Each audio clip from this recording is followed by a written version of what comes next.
Resonance ওয়ার্ল্ডের YouTube চ্যানেলে সকলকে স্বাগত জানাই। আজকে যে গুরুত্বপূর্ণ বিষয়ে আলোচনা হবে সেটা হচ্ছে যে অ্যালকিল হ্যালাইডের রিয়াকশানসগুলো অ্যাম্বিডেন্ট নিউক্লিওফাইলের সাথে। অ্যাম্বিডেন্ট নিউক্লিওফাইল কারা? না, যাদের যেমন CN minus, NO2 minus etcetera, SCN minus, এরা হচ্ছে অ্যাম্বিডেন্ট নিউক্লিওফাইল। কেন না, এদের ডোনর অ্যাটম দুটো, অর্থাৎ নিউক্লিওফাইল যে অ্যাটম দিয়ে তার লোন পেয়ার ডোনেট করে সেটা সাধারণত একটা, যেমন OH মাইনাস হাইড্রক্সাইড আয়ন। এই OH মাইনাসের অক্সিজেন পরমাণু দিয়েই সবসময় লোন পেয়ারটা ডোনেট হবে। হাইড্রোজেনের কোনো লোন পেয়ার নেই যে হাইড্রোজেন তার লোন পেয়ার ডোনেট করবে। কিন্তু এই যে CN মাইনাস, NO2 মাইনাস, এরা হচ্ছে অ্যাম্বিডেন্ট নিউক্লিওফাইল, অর্থাৎ এটা কার্বন প্রান্ত দিয়েও লোন পেয়ার ডোনেট করতে পারে, আবার নাইট্রোজেন প্রান্ত দিয়েও লোন পেয়ার ডোনেট করতে পারে। অর্থাৎ এদের ডোনর অ্যাটম সাইট দুটো আছে। NO2 মাইনাসের ক্ষেত্রে নাইট্রোজেন সাইড দিয়েও লোন পেয়ার ডোনেট করতে পারে, আবার অক্সিজেন সাইড দিয়েও লোন পেয়ার ডোনেট করতে পারে। তাই এই ধরনের নিউক্লিওফাইলকে আমরা বলি অ্যাম্বিডেন্ট নিউক্লিওফাইল। এবং খুব গুরুত্বপূর্ণ একটা প্রবলেম হচ্ছে যে অ্যাম্বিডেন্ট নিউক্লিওফাইলের ক্ষেত্রে আমরা জানি যে অ্যালকিল হ্যালাইডে যদি আমরা KCN দিই ইন প্রেজেন্স অফ অ্যালকোহল সলিউশনে, যদি আমরা অ্যালকোহল দ্রাবক, অ্যালকোহলটা সলভেন্ট, এটার প্রেজেন্সে যদি আমরা KCN দিই তাহলে অ্যালকিল সায়ানাইড তৈরি হয়।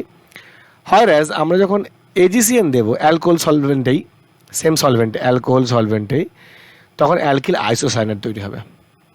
প্রশ্ন তো হচ্ছে কেন KCN দিলে কেন সায়ানাইড হয়, তখন কার্বন এন্ড দিয়ে কেন লোন পেয়ার ডোনেট করে, আবার AgCN দিলে কেন আইসোসায়ানাইড হয়, অর্থাৎ নাইট্রোজেন এন্ড দিয়ে কেন লোন পেয়ার ডোনেট করে।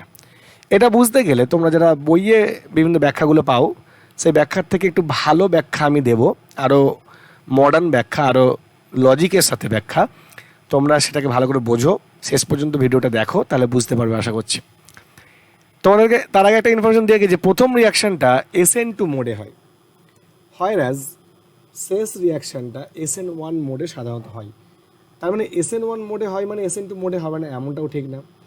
আবার প্রথম রিয়াকশানটা নর্মালি SN2 মোডে হয়, তার মানে SN1 মোডে হবে না, এমনটাও ঠিক না। তাহলে এই প্রেফারেন্সিয়াল মোড কি? SN2। নিজেরটা প্রেফারেন্সিয়াল মোড কি? SN1।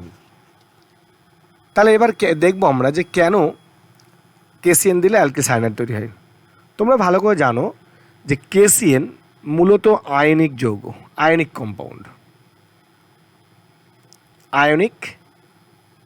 কম্পাউন্ড। আর AgCN হচ্ছে কোভ্যালেন্ট কম্পাউন্ড, মানে সমযোজী যৌগ। প্রথমটা তড়িৎজয়ী যৌগ, তারপরটা সমযোজী যৌগ। তড়িৎজয়ী যৌগ অর্থাৎ KCNকে যখনই আমরা অ্যালকোহল সলভেন্টে দিলাম, অ্যালকোহলে দিলাম সলভেন্ট হিসাবে, তখন সে ভেঙে তৈরি করলো K+ এবং CN-। কিন্তু AgCN সহজে বিয়োজিত হয় না। AgCN-এর যে বিয়োজনটা হয় সেটা উভমুখী বিয়োজন, অর্থাৎ আমরা যদি দেখি যে AgCN খুব সামান্য পরিমাণে ভেঙে কিছুটা Ag+ এবং কিছুটা CN- দেয়। কিন্তু এই অ্যারোর নেচারটা দেখলে তোমরা বুঝতে পারবে যে আমি দেখাতে চেয়েছি যে AgCN-এর আয়নিত হওয়ার টেন্ডেন্সি কম, আর অনুরূপে থাকার টেন্ডেন্সি, অর্থাৎ এদিকে ব্যাক করে আসার টেন্ডেন্সি অনেক বেশি। তাহলে KCN হয়ে গেল আয়নিক, আর AgCN-এর মধ্যে মূলত কোভ্যালেন্ট ক্যারেক্টারটা আছে। কোভ্যালেন্ট ক্যারেক্টার, কোনো কম্পাউন্ডই পিওরলি আয়নিক নয়, তাহলে এর আয়নিক ক্যারেক্টারটা বেশি, আর কোনো কম্পাউন্ডে পিওরলি কোভ্যালেন্ট নয়, এর মধ্যে কোভ্যালেন্ট ক্যারেক্টারটা বেশি আছে। তাহলে AgCN কোভ্যালেন্ট হলো, KCN আয়নিক হলো। CN- মানে কি? কার্বনের সঙ্গে নাইট্রোজেনের 3টে বন্ড, নাইট্রোজেনের একটা লোন পেয়ার আছে, আর কার্বনের মাথায় মাইনাস মানে কার্বনেরও একটা লোন পেয়ার আছে। এখন যেহেতু নাইট্রোজেনের লোন পেয়ার দিয়েও অ্যাটাক করতে পারে, আবার কার্বনের লোন পেয়ার দিয়েও অ্যাটাক করতে পারে, এই জন্যই হচ্ছে অ্যাম্বিডেন্ট। যখন নাইট্রোজেনের লোন পেয়ার দিয়ে অ্যাটাক করবে তখন তৈরি করবে আইসোসায়ানাইড, আর যখন কার্বনের লোন পেয়ার দিয়ে অ্যাটাক করবে তখন তৈরি করবে সায়ানাইড। এই তো ব্যাপার। এখন যখন KCN দিলাম আমরা, তখন তোমরা বলো কার্বন এবং নাইট্রোজেন দুজনের কাছে লোন পেয়ার আছে। তাহলে কার্বন এবং নাইট্রোজেনের মধ্যে কার্বন এন্ডটা হচ্ছে স্ট্রং নিউক্লিওফিলিক এন্ড, এটা হচ্ছে স্ট্রং নিউক্লিওফিলিক এন্ড। কেন স্ট্রং সেটা বলবো। আর নাইট্রোজেন এন্ডটা হচ্ছে উইক নিউক্লিওফিলিক এন্ড।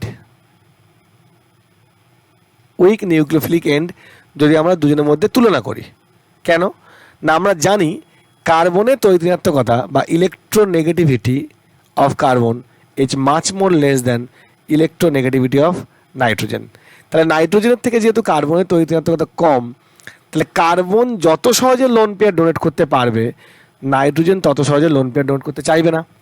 তাহলে কার্বন থেকে লোন পেয়ার পাওয়া সোজা কার্বন স্ট্রং নিউক্লিওফাইল, হয় অ্যাজ অক্সিজেন নাইট্রোজেন থেকে লোন পেয়ার পাওয়া কঠিন, তাহলে নাইট্রোজেনটা হচ্ছে উইক নিউক্লিওফিলিক এন্ড। তাহলে কার্বন যদি স্ট্রং নিউক্লিওফিলিক এন্ড হয়, তাহলে এরপর কী হবে না অ্যালকিল হ্যালাইডে যখন আমরা সিএন মাইনাস দেব, সিএন মাইনাস, তখন তৈরি হবে আর সিএন প্লাস এক্স মাইনাস, অর্থাৎ SN2 মোডে রিয়াকশানটা হবে। আমরা যদি মেকানিজমের দিকে যাই তাহলে কী দেখব, আমরা যদি মেকানিজমের দিকে যাই তাহলে আমরা দেখতে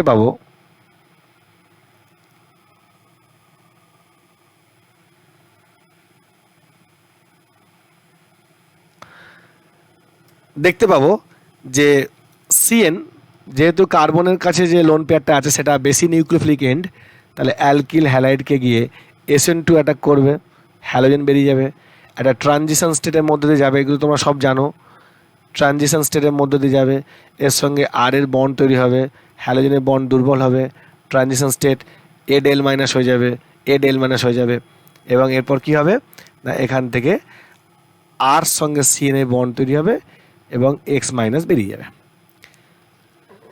তাহলে এই রিয়াকশানটা SN2 মোডে হলো, এবং এখানে আমরা একটা পরিষ্কার বুঝতে পারলাম যে কার্বনের কাছে লোন পেয়ারের অ্যাভেলেবিলিটি বেশি বলে কার্বন অ্যালকিল হ্যালাইডকে অ্যালকিল গ্রুপকে অ্যাটাক করলে এবং লিভিং গ্রুপ হিসেবে হ্যালোজেন বেরিয়ে গেল, এবং অ্যালকিল সায়ানাইডটা হলো মেজর প্রোডাক্ট। অবভিয়াসলি এক্ষেত্রেও কিছুটা মাইনর প্রোডাক্ট হিসাবে অ্যালকিল আইসোসায়ানাইড তৈরি হবে, মাইনর প্রোডাক্ট RNC, কিন্তু সেটা মাইনর অ্যামাউন্টে তৈরি হবে, এবার আসি আমরা AgCN এর ক্ষেত্রে। AgCN এর ক্ষেত্রে কী হয়, AgCN দেখো কোভ্যালেন্ট কম্পাউন্ড, তাহলে AgC ট্রিপল বন্ড N। একটু আগে আমি দেখিয়েছি যে AgCN আয়নিত হয়ে সামান্য পরিমাণে Ag প্লাস এবং CN মাইনাস তৈরি করে। এই যে Ag প্লাসটা তৈরি হলো, সবথেকে ইন্টারেস্টিং ব্যাপার হচ্ছে এই যে Ag প্লাসটা তৈরি হলো, এবার করবে কি সিলভার আয়নের, আমরা জানি কি সিলভার আয়নের হ্যালাইড আয়নের প্রতি তীব্র আসক্তি আছে। তাহলে এই Ag প্লাসটা সাথে সাথে এখান থেকে এক্স মাইনাসকে নিয়ে কার্বোক্যাটায়ন তৈরি করে দেবে এবং AgX এর প্রেসিপিটেট ফেলে দেবে, কার্বোক্যাটায়ন তৈরি হয়ে গেল। তাহলে কার্বোক্যাটায়ন যখন তৈরি হয়ে গেল তখন অবভিয়াসলি এই রিয়াকশানটা SN1 মোডে ঢুকে গেল, তাহলে কার্বোক্যাটায়ন যেই তৈরি হয়ে গেল, এবার কি করবে দেখো AgCN কিন্তু বেশি আয়নিত হয়নি, তাহলে AgCN যদি কোভ্যালেন্ট রূপে থাকে তাহলে কার্বনের কাছে কোনো লোন পেয়ারই নেই, একমাত্র লোন পেয়ার আছে নাইট্রোজেনের কাছে। তাহলে এখানে আমরা নিউক্লিওফিলিক সাইট কোনটা বড় কোনটা ছোটো, কে স্ট্রং কে উইক ভাবারই জায়গা নেই, যেহেতু এ কোভ্যালেন্ট কম্পাউন্ড তাহলে কার্বনের কাছে লোন পেয়ারই নেই। তাহলে এবার নাইট্রোজেন করবে কি আর প্লাসকে গিয়ে তার লোন পেয়ার দিয়ে অ্যাটাক করবে, অ্যাটাক করলে কি হবে না AgC ট্রিপল বন্ড N, এর সঙ্গে আর এ বন্ড, নাইট্রোজেন প্লাস হয়ে গেল, এরপর Ag বেরিয়ে যাবে, কি তৈরি হবে Ag বেরিয়ে গেলে তৈরি হবে C minus triple bond N আর প্লাস Ag প্লাস। এই Ag প্লাসটা অর্থাৎ এই কম্পাউন্ডটা কি কম্পাউন্ড, আমরা যদি ঘুরিয়ে লিখি RNC, এখানে প্লাস হবে RNC বা অ্যালকিল আইসোসায়ানাইড। সো আমরা এখানে দেখতেই পাচ্ছি যে এই যে Ag প্লাসটা উৎপন্ন হলে আবার এই কার্বোক্যাটায়ন তৈরি করতে সাহায্য করবে, এবং আবার অন্য একটা AgCN মলিকিউল এসে তার নাইট্রোজেন এন্ড দিয়ে এই কার্বোক্যাটায়নকে অ্যাটাক করবে। তাহলে SN1 মোডে মেনলি রিয়াকশানটা হলো, যদি রিয়াকশানটা SN2 মোডে হয় তাহলে কী হবে, যদি রিয়াকশানটা SN2 মোডে হয় তাহলে SN2 মোডে যখন রিয়াকশানটা হবে তখন একই রকমভাবে AgCN কোভ্যালেন্ট কম্পাউন্ড, নাইট্রোজেনের কাছে লোন পেয়ার আছে, তাহলে অ্যালকিল হ্যালাইডকে গিয়ে SN2 অ্যাটাক করবে, এক্স মাইনাস বেরিয়ে যাবে, তাহলে A G C triple bond N, এর সঙ্গে আর এর বন্ড তৈরি হলো, এক্স মাইনাস বেরিয়ে গেল। এবার এক্স মাইনাস এখান থেকে এজি প্লাস নিয়ে সি মাইনাস এন প্লাস আর, অর্থাৎ এখান থেকে এজি প্লাস নিয়ে নেবে প্লাস এজি এক্সের প্রেসিপিটেট পড়ে যাবে, তৈরি হয়ে গেল আর এন সি। এখান থেকে আমরা পেয়ে গেলাম আর এন সি, অ্যালকিল আইসোসায়ানাইড। তাহলে মূলত আইসোসায়ানাইড তৈরি হওয়ার পেছনে কারণটা কি না, তার হচ্ছে কোভ্যালেন্ট ক্যারেক্টার।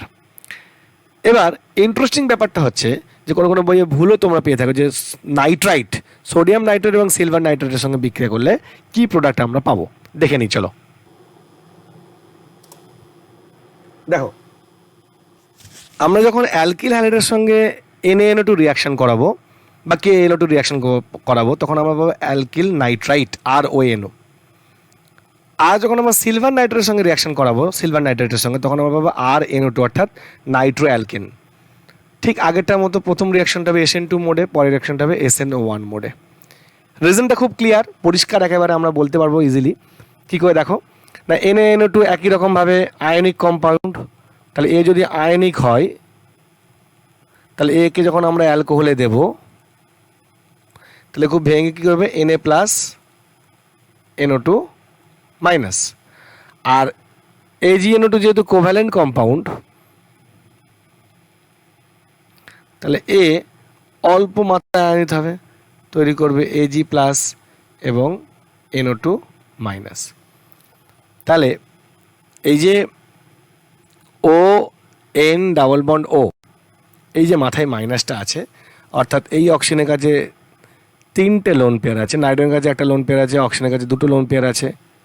যদি আমরা লোন পেয়ারগুলোকে দেখাই তাহলে এই অক্সিজেনের কাছে 2টো লোন পেয়ার আছে, এই নাইট্রোজেনের কাছে একটা লোন পেয়ার আছে, আর এর কাছে 3টে লোন পেয়ার আছে। তোমরাই বলো যে যখন আমরা এই আয়নটা পেলাম, কোথা থেকে পেলাম, মূলত NaNO2 থেকে, NaNO2 থেকে আমরা এই আয়নটা পেলাম। এই আয়নে 3জনের কাছে লোন পেয়ার আছে, অক্সিজেনের কাছে আছে, নাইট্রোজেনের কাছে। অক্সিজেন আবার দুরকম আছে, একটা অক্সিজেন মাইনাস আছে আর একটা অক্সিজেন নিউট্রাল আছে।